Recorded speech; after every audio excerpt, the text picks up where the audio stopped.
start, my name's Steve Brooks. I'm the pop-up retail expert. I just want to say thank you to Barry and Ron and Laura and Chris and Beth and Sweeney and of course Janelle, because as Ron was saying right when we started this morning, you know, there's an art to retail and retailers love to share, and I'm sure all of you must have copious amounts of notes with all the great information that we've had, you know, the exciting data that we had from Chris just a few minutes ago, the great opportunities that Beth was just sharing, and Ron's passion for retail, and Barry and Laura's great insight into pop-ups. So from me, thank you. I've learned some things today as well, which is always good. So my name's Steve Brooks. I'm the pop-up retail expert. Barry was right. I'm back out on film in 1997 saying I don't know who came up with the phrase pop-up retailing, but until somebody says it's them, I'm saying it's me. So no one's come up and said it was them. So I guess I came up with the phrase pop-up retailing. For those of you that have been following the pop-up series, they're all going to be published anyway. So you can go back, because I don't have a lot of time to go through as much as I would like today, but you can go back, you can take a look at those videos, and then, you know, come and find me, come and talk to me, as I love to share knowledge. Anybody that's working with me will tell you that. I've got over 35 years experience now of working in retail and with pop-ups and with large corporations, from, you know, T-Mobile and Virgin Media to startups and e-commerce brands. And you know, we've taken businesses from, you know, just one location to over 100 in 18 months. I've worked with people that sell light bulbs to people that sell mobile phone accessories, you know, nail salons, all the things that Beth was talking about as well. So there's an immense amount of knowledge that I hope you've all been able to gain today, and I'm really thankful for being here. So what I want to do is just talk to you very quickly about the 7 secrets to success.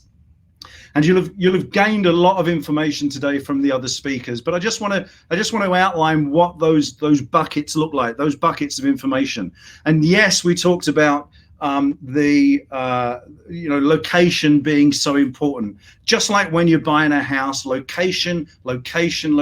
It's so important. And then the next real big thing, you know, is amazing customer service. Not good, not great, amazing. And I'll tell you for why. Because that's the differentiating factor between you and the competition. And I'm going to talk to you in a minute about what I'm calling the Hollywood effect.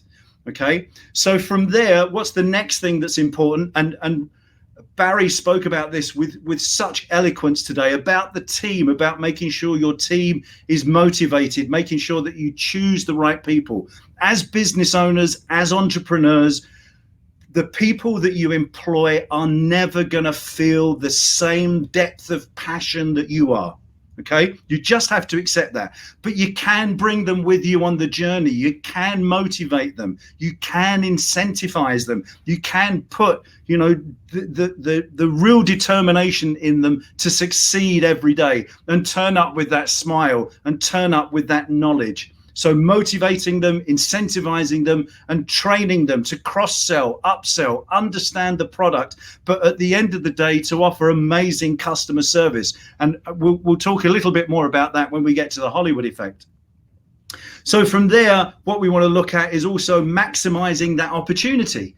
Okay, as everybody's been saying, you know, let's get to know the landlord. Let's give them the story. Let's partner with their social media, as well as obviously doing your own things, but really maximize that opportunity. Chris made an excellent point about understanding the location, where the highs and the lows are around the shopping patterns. I'm of the opinion that you should be there from when it opens until when it closes, because that's what you're paying for. But of course, if you understand the shopping patterns, then you can make sure that you've got the right people there to give that amazing customer service, make those sales, or gain those leads. Really important. From there, merchandising, it's so important. Okay, understanding what your products are, how to best present them, how to pair them with things that you can cross sell and upsell.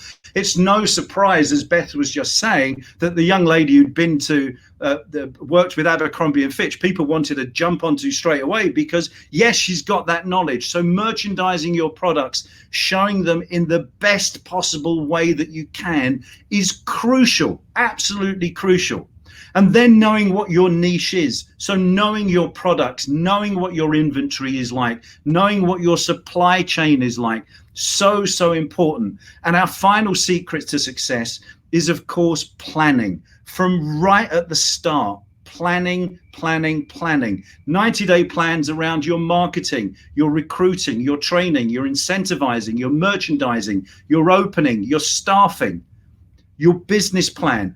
I'm surprised how many people I talk to who actually just think it's as easy as turning up, opening the doors and turning the lights on. It's not. You know, you've got to work at it. You've got to plan. Okay. So which brings me very, very nicely to the Hollywood effect. So what's the Hollywood effect all about? Well, let's imagine that your pop-up shop idea is a script for a Hollywood blockbuster. What do you start to do? Well, you start to build the team around you. You look for the actors, you look for the directors, you look for the best, the key grip guys and the best boys and the cameramen and all of those things. So just like with your pop-up shop, you're looking for fixtures, fittings, you're looking for the inventory to be in place, you're looking for the right team, you're looking for the right location. So that gets into the planning point straight away. So then you shoot your movie. Right? And so what do you do in the pop-up is you bring that all together, ready to get it to go, ready to get it into the cinema, into the mall in order to open up. So, so important. So what do you do at that next stage? Well, if it's a blockbuster movie, you do what all blockbuster movies do now. You get the actors out and doing interviews. You get a little trailer going. You get some posters up. You pre-promote. And in exactly the same way, that's what you should be doing with your pop-up, right? You should be getting onto Instagram or Facebook or LinkedIn or Snapchat or TikTok. You should be just promoting it out there, letting people know where you're going to be, how long you're going to be there. Do some lives. Yeah, do some lives like this. Who doesn't like watching real people being authentic, being real, telling people what they're going to do for them? I love it. And so should you. So you pre-promote it. And then, just like your Hollywood movie, what do? You have the grand opening. You have a big red carpet event. Maybe you can afford a marching band and paparazzi. Who knows, right? And everybody then, because you've done all the hard work, wants to run in and see and be the first to see it. So you open your pop-up shop. Now, just like the movie, what happens next? They want to see the love scene. They want to see the blockbuster action-packed scene. They want to see the twist at the end that has everybody gasping, right? And that's amazing customer service. That's what you want from your pop-up shop. You want to give them a great experience. You want to entertain them. And then, just like everybody that's seen the blockbuster movie, when they leave, what do you want them to do? You want to go and tell everybody how brilliant it was, right? What a great action scene. Oh, there's a twist at the end. I don't want to spoil it for you. But exactly the same thing happens with a pop-up shop. In fact, all of this relates to retailing across the globe, okay? You want them to go out and tell them, I got a great product. I got amazing customer service. I know it's not going to be there very long, so you want to go back, right? Now, understand 78% of people still want to touch, feel, and engage with a product before they buy it. What does that mean to you? That's your best opportunity to sell them something, right? That's your best opportunity to sell them something. Don't lose that opportunity. Give them amazing customer service. Wow them, and they'll come flooding back. Now, you're a pop-up. You're going to be there for maybe 4 weeks. Maybe you're going to be there for 12 weeks. Maybe you're going to be there for 6 months, right? So you've got to keep that momentum going. You've got to keep, you want people keep going back to see that movie. The more people know about it, the more people are going to see it. It's so, so important. Now, what happens with blockbuster movies is this. They put it on DVD or they stream it. So what do? You do some lives, okay? You get some videos, you get some testimonials, or you get them back onto your e-store and you get them promoting back out in the business. So you keep that momentum going. Data is so, so key to everything that we do. So you want to be making sure you're keeping in contact with those people so that, just like the blockbuster movie franchises, be it Star Wars or Bond or whatever it might be, when you launch your next blockbuster pop-up shop, people are going to come flooding back to it because they love the concept. They love what you do. Now, at the start of all of this, Janelle said I was going to bust some of the myths about pop-up retailing. Myth number one, it's not expensive, not as expensive as you think. You'll have heard earlier, somebody said about, it's about $5,000 to set up a pop-up shop. Really, in the scheme of things, with you getting in front of your customers, 78% of people want to touch, feel, and engage with a product. You have that opportunity to sell them. That's not a big investment. In fact, it's money well spent to drive your business forward. Myth number two, right? Oh, I don't think it works for my business. Believe it or not, pop-up works for any business, okay?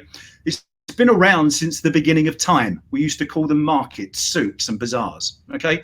But we've gone up market. In the last 20 years, pop-up's seen this huge explosion. If you're in a service industry, what better way to connect with your customer?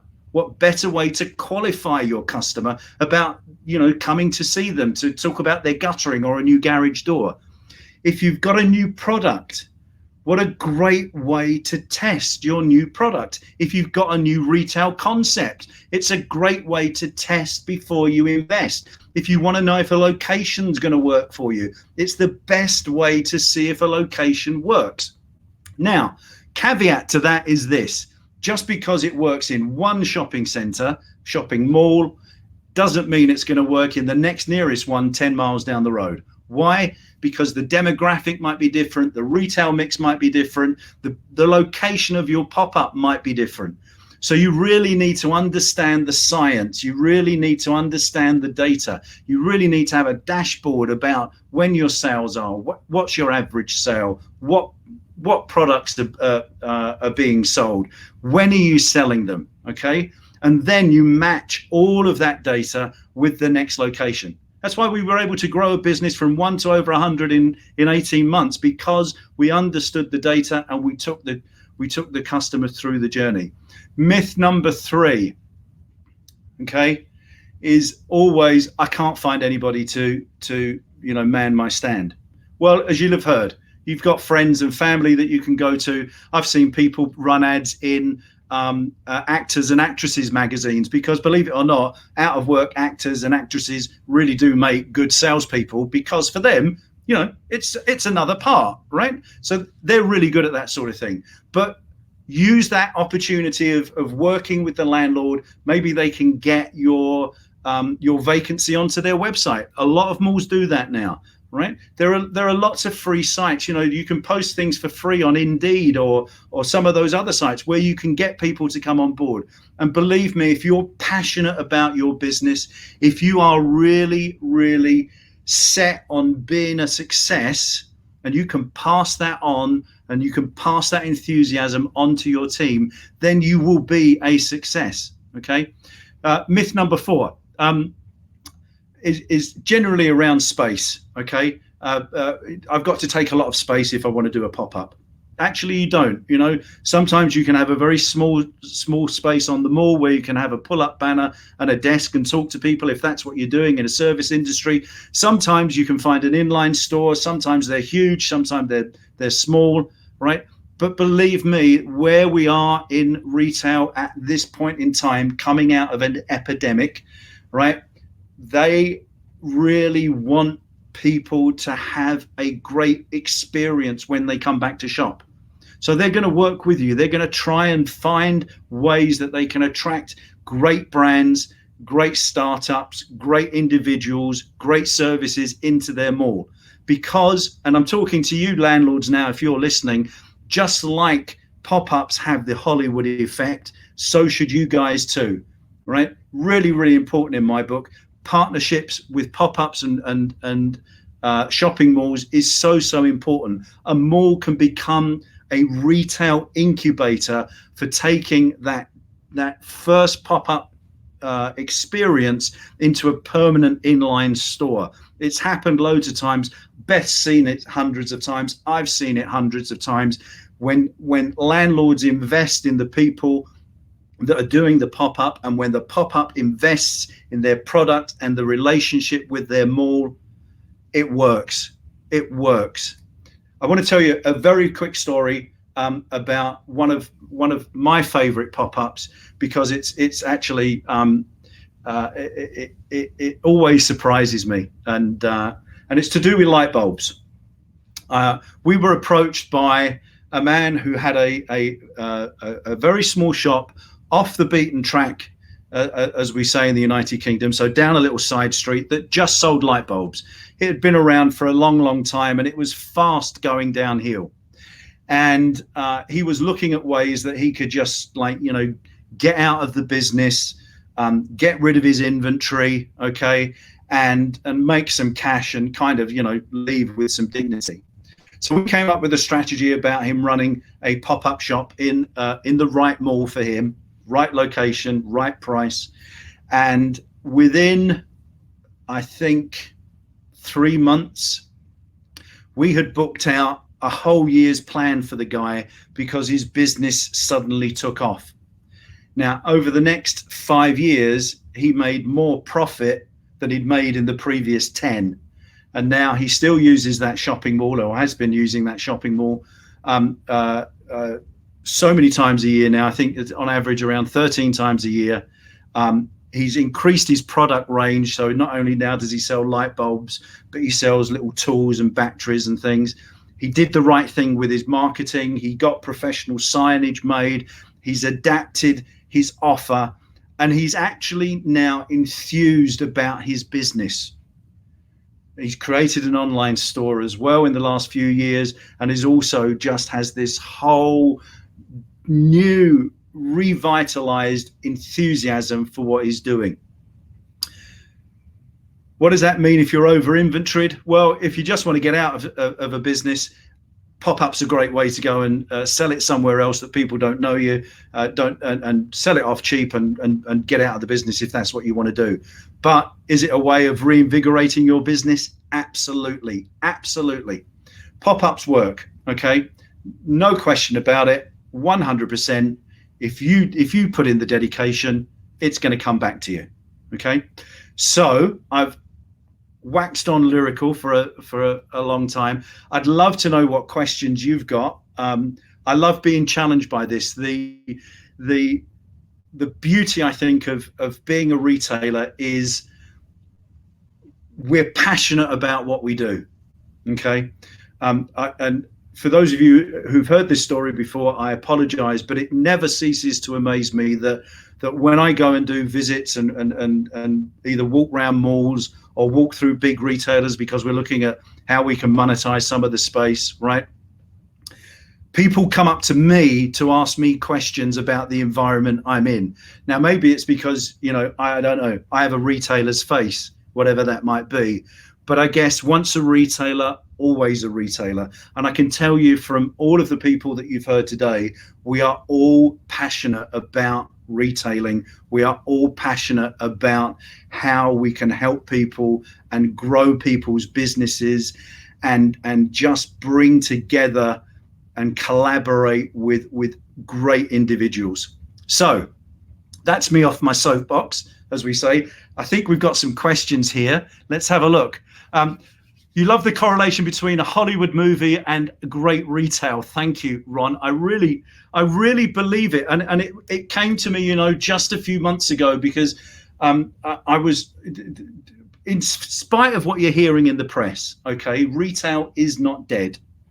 And as you would have heard Chris saying, you know, there are more shops opening than there are closing. Yes, there's a problem with more real estate, But you know, all the pandemic has done is just accelerated probably what was going to happen. Yes, we've lost some big brands, but actually, you know, when I was looking at how do we get that message across, it was obvious to me that the blockbuster movie was exactly the thing that was the message that I wanted to convey. So, what other questions have you got? Anything to do with pop-up, I'm here. Please challenge me. I've got 35 years in the business. One other thing you might like, if you'd like a free copy of my book, Pop-Up for Beginners, How to Be a Success in Shopping Malls, then drop me an email, steve@thepopupexpert, or message me through Instagram, and we'll get one of those off to you